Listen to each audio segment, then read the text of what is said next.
ನಮಸ್ಕಾರ ಎಲ್ಲರಿಗೂ 2026-27ನೇ ಸಾಲಿನ ಸೀತಾರಾಮ್ ಜಿಂದಾಲ್ ಫೌಂಡೇಶನ್ ಕಡೆಯಿಂದ ವಿದ್ಯಾರ್ಥಿ ವೇತನ ಅಥವಾ ಸ್ಕಾಲರ್ಶಿಪ್ನ ಕೂಡ ಕೊಡ್ತಾ ಇದ್ದಾರೆ. ವಿದ್ಯಾರ್ಥಿಗಳು ಸೀತಾರಾಮ್ ಜಿಂದಾಲ್ ಫೌಂಡೇಶನ್ ವಿದ್ಯಾರ್ಥಿ ವೇತನಕ್ಕೆ ಅರ್ಜಿ ಸಲ್ಲಿಸುವುದರಿಂದ ವಾರ್ಷಿಕವಾಗಿ 30,000 ರೂಪಾಯಿವರೆಗೂ ಸ್ಕಾಲರ್ಶಿಪ್ ಅಥವಾ ವಿದ್ಯಾರ್ಥಿ ವೇತನವನ್ನ ಪಡೆಯಬಹುದಾಗಿರುತ್ತೆ. ಅಂದ್ರೆ ಒಂದು ವರ್ಷಕ್ಕೆ 30,000 ರೂಪಾಯಿ ಹಣವನ್ನ ಕೂಡ ವಿದ್ಯಾರ್ಥಿಗಳು ಪಡೆಯಬಹುದಾಗಿರುತ್ತೆ. ಹಾಗಾದ್ರೆ ವಿದ್ಯಾರ್ಥಿಗಳು ಅರ್ಜಿ ಸಲ್ಲಿಸುವುದು ಹೇಗೆ, ಯಾವೆಲ್ಲ ದಾಖಲಾತಿಗಳನ್ನ ಕೊಡಬೇಕಾಗುತ್ತೆ, ಮುಖ್ಯವಾಗಿ ವಿದ್ಯಾರ್ಥಿಗಳು ಅರ್ಜಿನ ಸಲ್ಲಿಸಬೇಕಾಗಿತ್ತು ಅಂತಂದ್ರೆ ಯಾವೆಲ್ಲ ಅರ್ಹತೆಗಳನ್ನ ಹೊಂದಿರಬೇಕಾಗುತ್ತೆ, ಇನ್ನು ಯಾವ ಕೋರ್ಸ್ ವಿದ್ಯಾರ್ಥಿಗಳು ಅರ್ಜಿನ ಸಲ್ಲಿಸಬಹುದು, ಯಾವ ಕೋರ್ಸ್ಗಳಿಗೆ ಎಷ್ಟೆಷ್ಟು ಹಣ ಸಿಗುತ್ತೆ ಅಂತ ಇವತ್ತಿನ ವಿಡಿಯೋದಲ್ಲಿ ನಿಮಗೆ ಮಾಹಿತಿನ ತಿಳಿಸ್ಕೊಡ್ತಾ ಇದೀನಿ. ಅದಕ್ಕಿಂತ ಮುಂಚೆ ತಮ್ಮಲ್ಲಿ ಒಂದು ಸಣ್ಣ ರಿಕ್ವೆಸ್ಟ್, ತಾವಿನ್ನವರೆಗೂ ನಮ್ಮ ಒಂದು ಚಾನಲ್ ನ ಸಬ್ಸ್ಕ್ರೈಬ್ ಮಾಡಿಲ್ಲ ಅಂತಂದ್ರೆ ದಯವಿಟ್ಟು ನಮ್ಮ ಒಂದು ಚಾನಲ್ ನ ಸಬ್ಸ್ಕ್ರೈಬ್ ಮಾಡಿ ಹಾಗೂ ಪಕ್ಕದಲ್ಲಿರುವಂತಹ ಬೆಲ್ ಐಕನ್ ಅನ್ನು ಕ್ಲಿಕ್ ಮಾಡಿ. ಜಿಎಸ್ಪಿ ಕ್ಲಾಸ್ ಚಾನಲ್ ಅನ್ನು ಸಬ್ಸ್ಕ್ರೈಬ್ ಮಾಡೋದ್ರಿಂದ ವಿದ್ಯಾರ್ಥಿಗಳಿಗೆ ಉಪಯುಕ್ತ ಆಗುವಂತಹ ಮಾಹಿತಿಗಳು ಹಾಗೂ ಕೇಂದ್ರ ಸರ್ಕಾರದ ಕಡೆಯಿಂದ ಮತ್ತು ರಾಜ್ಯ ಸರ್ಕಾರದ ಕಡೆಯಿಂದ ಸಿಗುವಂತಹ ಯೋಜನೆಗಳ ಮಾಹಿತಿಗಳನ್ನ ಕೂಡ ನಮ್ಮ ಒಂದು ಚಾನಲ್ ಇಂದ ನೀವು ಪಡೆಯಬಹುದಾಗಿರುತ್ತೆ. ಸೊ ಅದರಿಂದಾಗಿ ದಯವಿಟ್ಟು ನಮ್ಮ ಒಂದು ಚಾನಲ್ ನ ಸಬ್ಸ್ಕ್ರೈಬ್ ಮಾಡ್ಕೊಳ್ಳೋದು ಮಾತ್ರ ಮರಿಬೇಡಿ. ಸೀತಾರಾಮ್ ಜಿಂದಾಲ್ ಫೌಂಡೇಶನ್ ವಿದ್ಯಾರ್ಥಿ ವೇತನಕ್ಕೆ ಅರ್ಜಿ ಸಲ್ಲಿಸುವಂತ ಪ್ರಕ್ರಿಯೆ ಅಥವಾ ಪ್ರೋಸೆಸ್ ಈಗಾಗಲೇ ಆರಂಭವಾಗಿರುವಂತದ್ದು. ವಿದ್ಯಾರ್ಥಿಗಳು ಅರ್ಜಿನ ಸಲ್ಲಿಸಬೇಕು ಅನ್ಕೊಂಡಿದ್ರಿ ಅಂತಂದ್ರೆ ಈ ಒಂದು ಸಂದರ್ಭದಲ್ಲಿ ಅರ್ಜಿನ ಕೂಡ ಸಲ್ಲಿಸಬಹುದಾಗಿರುತ್ತೆ. ವಿದ್ಯಾರ್ಥಿಗಳು ಅರ್ಜಿನ ಸಲ್ಲಿಸಬೇಕಾಗಿತ್ತು ಅಂತಂದ್ರೆ ಯಾವ ಕೋರ್ಸ್ ಓದುತ್ತಿರುವಂತ ವಿದ್ಯಾರ್ಥಿಗಳು ಅರ್ಜಿನ ಸಲ್ಲಿಸಬಹುದು ಅಂತ ಕೇಳಿದ್ರೆ ವಿದ್ಯಾರ್ಥಿ ವೇತನ ಅರ್ಹತೆಯ ವಿಭಾಗಗಳು ಅಥವಾ ಕೋರ್ಸ್ಗಳನ್ನ ತಿಳಿದುಕೊಳ್ಳೋಣ. ಮೊದಲದಾಗಿರುವಂತದ್ದು ಫಸ್ಟ್ ಪಿಯುಸಿ ಮತ್ತು ಸೆಕೆಂಡ್ ಪಿಯುಸಿ ಓದುತ್ತಿರುವಂತಹ ವಿದ್ಯಾರ್ಥಿಗಳು ಅರ್ಜಿನ ಸಲ್ಲಿಸಬಹುದಾಗಿರುತ್ತೆ.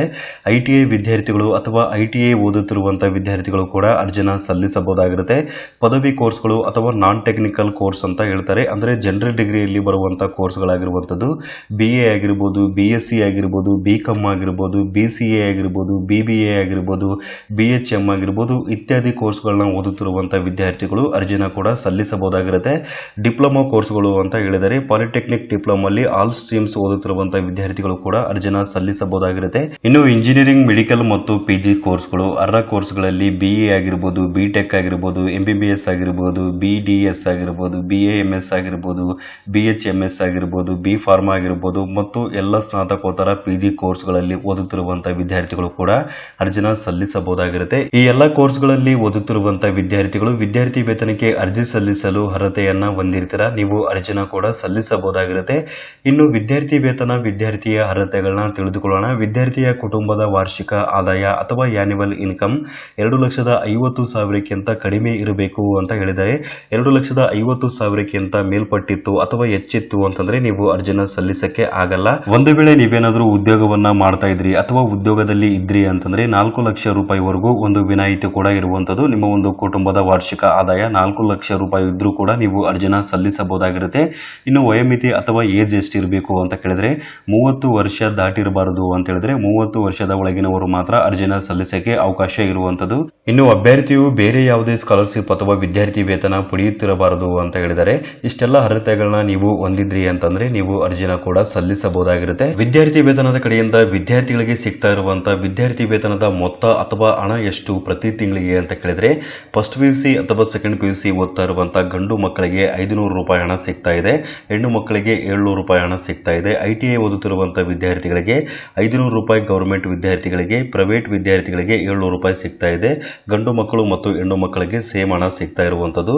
ಪದವಿ ಅಥವಾ ಗ್ರಾಜುಯೇಟ್ ವಿದ್ಯಾರ್ಥಿಗಳಿಗೆ 1,100 ರೂಪಾಯಿ ಗಂಡು ಮಕ್ಕಳಿಗೆ ಸಿಗ್ತಾ ಇದೆ, ಹೆಣ್ಣು ಮಕ್ಕಳಿಗೆ 1,400 ರೂಪಾಯಿ ಹಣ ಸಿಗ್ತಾ ಇದೆ. ಡಿಪ್ಲೊಮಾ ಓದುತ್ತಿರುವಂತಹ ಗಂಡು ಮಕ್ಕಳಿಗೆ 1,000 ರೂಪಾಯಿ ಸಿಗ್ತಾ ಇದೆ, ಹೆಣ್ಣು ಮಕ್ಕಳಿಗೆ 1,200 ರೂಪಾಯಿ ಸಿಗ್ತಾ ಇದೆ. ಇಂಜಿನಿಯರಿಂಗ್ ಓದುತ್ತಿರುವಂತಹ ಗಂಡು ಮಕ್ಕಳಿಗೆ 2,000 ರೂಪಾಯಿ ಸಿಗ್ತಾ ಇದೆ, ಹೆಣ್ಣು ಮಕ್ಕಳಿಗೆ 2,300 ರೂಪಾಯಿ ಹಣ ಸಿಗ್ತಾ ಇದೆ.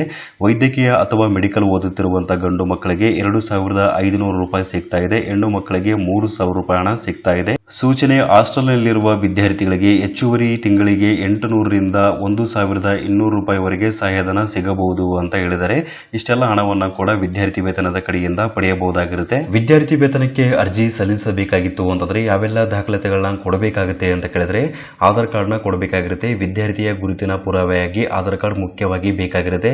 ಇಂದಿನ ವರ್ಷದ ಅಂಕಪಟ್ಟಿ ಅಂತ ಹೇಳಿದರೆ ಮಾರ್ಕ್ಸ್ ಕಾರ್ಡ್ ಅಂತ ಹೇಳ್ಬೋದು. ಇಂದಿನ ತರಗತಿಯ ಉತ್ತೀರ್ಣ ಫಲಿತಾಂಶದ ಮಾರ್ಕ್ಸ್ ಕಾರ್ಡ್ನ ಕೊಡಬೇಕಾಗಿರುತ್ತೆ. ಬ್ಯಾಂಕ್ ಪಾಸ್ ಪಾಸ್ಬುಕ್ ನ ಕೂಡ ಕೊಡಬೇಕಾಗಿರುತ್ತೆ. ಹಣ ವರ್ಗಾವಣೆ ಆಗಬೇಕಾಗಿತ್ತು ಅಂತಂದ್ರೆ ಬ್ಯಾಂಕ್ ಪಾಸ್ಬುಕ್ ಕೂಡ ಮುಖ್ಯವಾಗಿ ಬೇಕಾಗಿರುವಂತದ್ದು. ಕಾಲೇಜಿನ ಬೋನಫೈಡ್ ಸರ್ಟಿಫಿಕೇಟ್ ಅಂತ ಹೇಳಿದರೆ ಅಧ್ಯಯನ ದೃಢೀಕರಣ ಪತ್ರ ಅಂತ ಹೇಳ್ಬೋದು. ಇನ್ನು ಫೀಸ್ ರಸೀದಿ ಕರೆಂಟ್ ಇಯರ್ ಅಂತ ಹೇಳಿದರೆ ಪಾವತಿ ಮಾಡಿರುವ ಶುಲ್ಕದ ರಸೀದಿನ ಕೂಡ ಕೊಡಬೇಕಾಗಿರುತ್ತೆ. ಹಾಸ್ಟೆಲ್ ನಲ್ಲಿ ಇರುವಂತಹ ವಿದ್ಯಾರ್ಥಿಗಳು ವಾರ್ಡನ್ ನಿಂದ ಪ್ರಮಾಣ ಪತ್ರವನ್ನ ಪಡೆದು ಪ್ರಮಾಣ ಪತ್ರವನ್ನ ಕೂಡ ಕೊಡಬೇಕಾಗಿರುತ್ತೆ. ಇನ್ನು ಡಿಸಬಿಲಿಟಿ ಇದ್ದಂತವರು ಅಥವಾ ಮಾಜಿ ಸೈನಿಕರ ಕುಟುಂಬದವರಾಗಿದ್ದರೆ ಸಂಬಂಧಿತ ಪ್ರಮಾಣ ಪತ್ರ ಅಂತ ಹೇಳಿದರೆ ಡಿಸಬಿಲಿಟಿ ಅಥವಾ ವಿಶೇಷ ಚೇತನರು ತಮ್ಮ ಒಂದು ಯುಡಿಐಡಿ ಕಾರ್ಡ್ ಅಥವಾ ಡಿಸಬಿಲಿಟಿ ಸರ್ಟಿಫಿಕೇಟ್ ನ ಕೊಡಬೇಕಾಗಿರುತ್ತೆ. ಮಾಜಿ ಸೈನಿಕರ ಕುಟುಂಬದವರಾಗಿದ್ದರೆ ಸಂಬಂಧಿತ ಪ್ರಮಾಣ ಪತ್ರ ಅಂತ ಹೇಳಿದರೆ ಅಂದ್ರೆ ಮಾಜಿ ಸೈನಿಕರ ಒಂದು ಪ್ರಮಾಣ ಪತ್ರವನ್ನ ಕೂಡ ಕೊಡಬೇಕಾಗಿರುತ್ತೆ. ಇಷ್ಟೆಲ್ಲ ದಾಖಲಾತಿಗಳನ್ನ ಕೊಟ್ಟು ಅಭ್ಯರ್ಥಿಗಳು ಆನ್ಲೈನ್ ಮುಖಾಂತರ ಅರ್ಜಿನ ಕೂಡ ಸಲ್ಲಿಸಬಹುದಾಗಿರುತ್ತೆ. ಸೀತಾರಾಮ್ ಜಿಂದಾಲ್ ಫೌಂಡೇಶನ್ ವಿದ್ಯಾರ್ಥಿ ವೇತನಕ್ಕೆ ಅಥವಾ ಸ್ಕಾಲರ್ಶಿಪ್ಗೆ ಅರ್ಜಿನ ಸಲ್ಲಿಸಬೇಕಾಗಿತ್ತು ಅಂತಂದ್ರೆ 2026-27ನೇ ಸಾಲಿನಲ್ಲಿ ಫಸ್ಟ್ ಇಯರ್ ಅಡ್ಮಿಷನ್ ನೀವು ತಗೊಂಡಿರಬೇಕಾಗಿರುತ್ತೆ. ನೀವು ಆಲ್ರೆಡಿ ಏನಾದರೂ ಸೆಕೆಂಡ್ ಇಯರ್ ಅಥವಾ ಥರ್ಡ್ ಇಯರ್ ಅಲ್ಲಿ ಓದ್ತಾ ಇದ್ರಿ ಅಂತಂದ್ರೆ ನೀವು ಅರ್ಜಿನ ಸಲ್ಲಿಸಕ್ಕೆ ಆಗಲ್ಲ. ನಿಮಗೆ ಸಿಂಪಲ್ ಆಗಿ ಹೇಳ್ಬೇಕು ಅಂತಂದ್ರೆ ನೀವು ಡಿಗ್ರಿಯಲ್ಲಿ ತಗೊಂಡಿರ್ತೀರಾ ಅಂತ ಇಟ್ಕೊಳ್ಳಿ. BA ಆಗಿರ್ಬೋದು ಅಥವಾ BCom ಆಗಿರ್ಬೋದು. BA ಅಲ್ಲಿ ಏನಾದರೂ ಸೆಕೆಂಡ್ ಇಯರ್ ಓದ್ತಾ ಇದ್ರಿ ಅಥವಾ ಥರ್ಡ್ ಇಯರ್ ಓದ್ತಾ ಇದ್ರಿ ಅಂತಂದ್ರೆ ನೀವು ಅರ್ಜಿನ ಸಲ್ಲಿಸಕ್ಕೆ ಆಗಲ್ಲ. 2026-27ನೇ ಸಾಲಿನಲ್ಲಿ ಇಲ್ಲಿರುವಂತಹ ಯಾವುದೇ ಕೋರ್ಸ್ ಅಲ್ಲಿ ಕೂಡ ನೀವು ಮೊದಲನೇ ವರ್ಷದ ಪ್ರವೇಶವನ್ನ ಪಡೆದಿರಬೇಕಾಗಿರುತ್ತೆ. ಅಂದ್ರೆ ಫಸ್ಟ್ ಇಯರ್ಗೆ ಅಡ್ಮಿಷನ್ ಮಾಡಿಸಿರ್ಬೇಕಾಗಿರುತ್ತೆ. ಫಸ್ಟ್ ಇಯರ್ಗೆ ಅಡ್ಮಿಷನ್ ಮಾಡಿಸಿದ್ರಿ ಅಂತಂದ್ರೆ ನೀವು ಅರ್ಜಿನ ಕೂಡ ಸಲ್ಲಿಸಬಹುದಾಗಿರುತ್ತೆ. ಅರ್ಜಿನ ಯಾವ ರೀತಿಯಾಗಿ ಸಲ್ಲಿಸಬೇಕು ಅಂತ ಕೇಳಿದ್ರೆ ನೀವು ಆನ್ಲೈನ್ ಮುಖಾಂತರನೇ ಅರ್ಜಿನ ಸಲ್ಲಿಸಬಹುದಾಗಿರುತ್ತೆ. ಇಲ್ಲಿ ಕಾಣುವಂತಹ ಸೀತಾರಾಮ್ ಜಿಂದಾಲ್ ಫೌಂಡೇಶನ್ ವೆಬ್ಸೈಟ್ಗೆ ನೀವು ಭೇಟಿ ನೀಡಬೇಕಾಗಿರುತ್ತೆ. ಈ ಒಂದು ವೆಬ್ಸೈಟ್ ಲಿಂಕ್ ನಾನು ಈ ಒಂದು ವಿಡಿಯೋ ಕೆಳಗಡೆ ಇರುವಂತಹ ಡಿಸ್ಕ್ರಿಪ್ಷನ್ ಬಾಕ್ಸ್ ಅಲ್ಲಿ ಕೊಟ್ಟಿರ್ತೀನಿ. ನೀವು ಅಲ್ಲಿಂದ ಓಪನ್ ಮಾಡ್ಕೊಂಡ್ರೆ ಇಲ್ಲಿ ಕಾಣುವಂತಹ ವೆಬ್ಸೈಟ್ಗೆ ನೇರವಾಗಿ ಭೇಟಿ ನೀಡ್ತೀರಾ. ಈ ಒಂದು ವೆಬ್ಸೈಟ್ಗೆ ಭೇಟಿ ನೀಡಿದ ನಂತರ ಇಲ್ಲಿ ನಿಮಗೆ ಒಂದು ಆಯ್ಕೆ ಅಥವಾ ಆಪ್ಷನ್ ಕಾಣ್ತಿದೆ ನೋಡಬಹುದು. ಅಪ್ಲೈ ನೌ ಅಂತ ಇರುತ್ತೆ. ಸೊ ಈ ಒಂದು ಆಪ್ಷನ್ ಮೇಲೆ ಕ್ಲಿಕ್ ಮಾಡ್ಕೊಳ್ಳಿ. ನಂತರ ಇಲ್ಲಿ ಮತ್ತೊಂದು ಪೇಜ್ ಕೂಡ ಓಪನ್ ಆಗುತ್ತೆ. ಇಲ್ಲಿ ರಿಜಿಸ್ಟರ್ ನೌ ಅಂತ ಇರುತ್ತೆ ನೋಡಬಹುದು.